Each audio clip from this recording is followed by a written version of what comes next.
Assalamualaikum warahmatullahi wabarakatuh.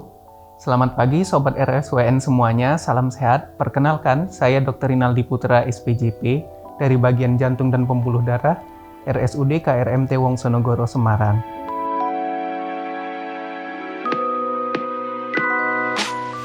Pagi ini kita akan sedikit berbincang-bincang mengenai keluhan berdebar ya, atau istilah medisnya dikenal dengan palpitasi. Jadi ada beberapa pasien yang datang ke konsultasi ke poli jantung mengatakan, "Dok, saya ini kok sering ngerasa deg-degan ya, sering ngerasa berdebar-debar ya, jantung saya ini sakit nggak sih?" Nah, jawabannya bisa ya, bisa tidak. Jadi seperti yang saya sebutkan tadi, berdebar, istilah medisnya itu adalah palpitasi. Dalam kondisi normalnya, jantung kita itu akan berdetak dengan irama yang teratur, sekitar 60-100 kali per menit dalam kondisi istirahat. Detak jantung ini bisa lebih cepat dari 100 kali per menit, itu tergantung sesuai level aktivitas kita. Bila kita beraktivitas fisik lebih berat, dia akan normalnya juga meningkat lebih banyak di atas 100 kali per menit. Nah, palpitasi ini sendiri atau rasa berdebar itu adalah rasa jantung yang berdetak terlalu cepat, terlalu keras, atau tidak teratur. Nah, apakah semuanya itu disebabkan oleh penyakit jantung? Rasa berdebar tersebut tidak. Jadi penyebabnya itu bisa bermacam-macam. Dari yang mulai sifatnya ringan hingga yang perlu perhatian atau terapi medis tertentu. Yang ringan contohnya misalnya konsumsi minuman kafein yang berlebihan. Misalnya pasiennya atau orangnya itu kurang istirahat, kurang tidur, kelelahan fisik, stres psikis, rasa cemas yang berlebih, atau misalnya konsumsi rokok atau alkohol yang berlebih juga. Pada penyebab-penyebab yang ringan seperti ini, dengan menerapkan pola hidup yang sehat atau menghentikan konsumsi minuman kafein berlebih, atau misalnya stop merokok atau stop minuman beralkohol, itu dapat menghentikan dari palpitasi atau rasa berdebarnya itu sendiri. Lalu bagaimana dengan penyebab-penyebab yang kita bisa bilang serius dan perlu untuk mendapat perhatian secara medis?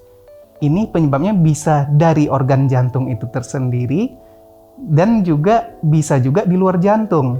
Nah, kalau yang penyebabnya datangnya dari jantung itu bisa disebabkan oleh pertama, gangguan irama jantung, kemudian penyakit jantung koroner, penyakit otot jantung, penyakit katup jantung atau penyakit jantung bawaan.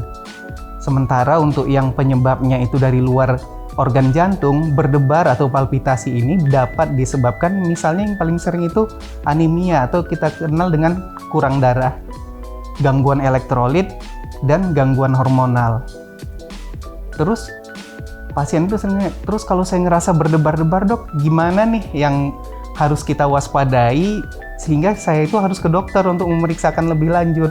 Jadi kalau cuma berdebar sendiri saja mungkin bisa dievaluasi dengan pola hidup sehat tadi ya, tapi kalau misalnya rasa berdebarnya itu juga dibarengi oleh satu, riwayat pingsan, atau pasien itu pernah mengalami pingsan, atau di keluarga ada yang pernah riwayat pingsan atau mati mendadak, kemudian rasa berdebar atau palpitasi tersebut dibarengi oleh sesak nafas berat, nyeri dada yang berat, tensi yang rendah, kemudian gejala atau riwayat stroke, lalu misalnya pasien punya komorbid atau penyakit penyerta seperti hipertensi, diabetes mellitus, atau gagal ginjal misalnya, itu kami menyarankan sebaiknya Anda memeriksakan diri lebih lanjut ke dokter atau rumah sakit terdekat.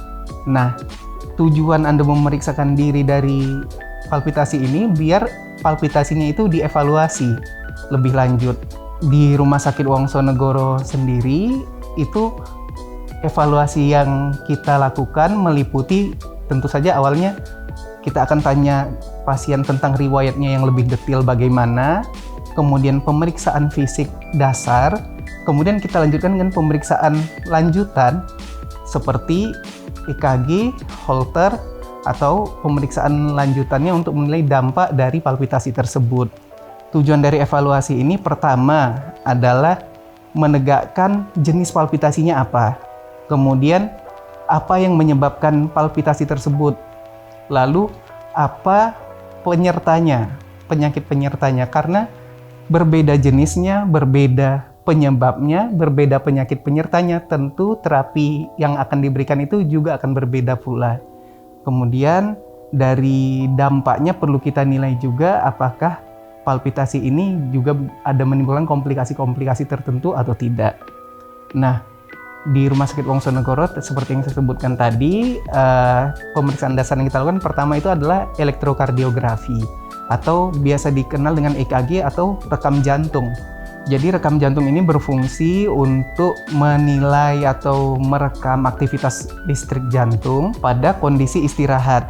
Akan direkam sekitar kurang dari 30 detik. Kelebihannya, dia ini sensitif untuk mendeteksi palpitasi atau bila keluhannya itu menetap dan terus-menerus. Tetapi bila keluhannya ini sifatnya hilang timbul, maka ini akan kurang sensitif. Lalu bagaimana pada pasien-pasien yang mengalami gangguan berdebar atau palpitasinya ini itu hilang timbul? Itu kita bisa melakukan pemeriksaan Holter monitoring atau pemeriksaan monitor Holter. Monitor Holter ini prinsipnya seperti EKG, seperti rekam jantung juga, tapi dia itu dalam waktu yang lebih lama, bisa hingga direkam 48-72 jam. Nanti pasien akan dibawakan seperti mesin EKG yang sifatnya portable, yang dapat dipakai beraktivitas sehari-hari dan dibawa ke rumah. Mesin ini akan merekam aktivitas listrik jantung pasien selama hingga 48-72 jam, sehingga bila timbul gejala palpitasinya, kita dapat mengetahui penyebabnya itu apa. Kemudian yang tak kalah pentingnya itu adalah mencari penyebab dan penyakit penyerta serta dampak dari palpitasi tersebut. Hal ini bisa kita evaluasi di sini menggunakan misalnya pemeriksaan ekokardiografi. Dari pemeriksaan ekokardiografi kita bisa melihat apakah dampak dari palpitasi tersebut misalnya menyebabkan pompa jantung yang menurun, ataukah dia menimbulkan gumpalan darah, ataukah ada penyakit penyerta lainnya seperti tadi yang disebutkan di awal, seperti penyakit jantung koroner atau penyakit katup jantung, penyakit otot jantung, atau penyakit jantung bawaan. Dan tak kalah pentingnya juga adalah pemeriksaan laboratorium yang dilakukan sesuai indikasi. Bagaimana kunci penanganan dari palpitasi ini sendiri? Seperti yang saya sebutkan tadi, tetap apapun jenis palpitasinya, apapun jenis gangguannya, tetap selalu kita dasari dengan memulai pola hidup sehat. Jadi rutin berolahraga, aktif secara fisik, kemudian seimbangkan gizi, capai berat badan ideal, stop merokok, istirahat dan tidur yang cukup. Apapun jenis palpitasinya, selalu kita awali dengan pola hidup sehat. Apabila pola hidup sehat telah diterapkan, namun pasien masih sering merasakan berdebar-debar atau palpitasi, dan itu cukup mengganggu aktivitasnya sehari-hari, maka dapat dipertimbangkan untuk diberikan obat-obat untuk mengontrol irama dan laju detak jantung pasien.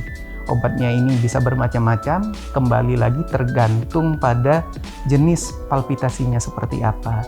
Yang ketiga adalah menangani penyebab yang menimbulkan palpitasi tersebut, menangani penyertanya juga, dan yang ketiga mencegah dampak yang bisa ditimbulkan dari palpitasi tersebut. Misalnya pemberian obat pengencer darah ataupun obat-obat gagal jantung misalnya. Pada pasien, kemudian yang terakhir, pada pasien-pasien yang palpitasinya disebabkan oleh gangguan irama jantung yang sifatnya itu sangat berat dan berpotensi menimbulkan kematian jantung mendadak sewaktu-waktu, maka dipertimbangkan ini untuk dilakukan terapi lebih lanjut oleh ahli elektrofisiologi atau ahli listrik jantung, atau pemasangan alat kardioversi defibrilasi atau kejut jantung terimplantasi yang biasa kita sebut dengan ICD.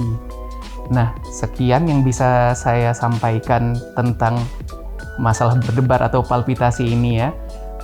Saya harap semoga yang saya sampaikan bisa bermanfaat bagi sobat-sobat RSWN semuanya. Tetap sehat, tetap semangat. Assalamualaikum warahmatullahi wabarakatuh.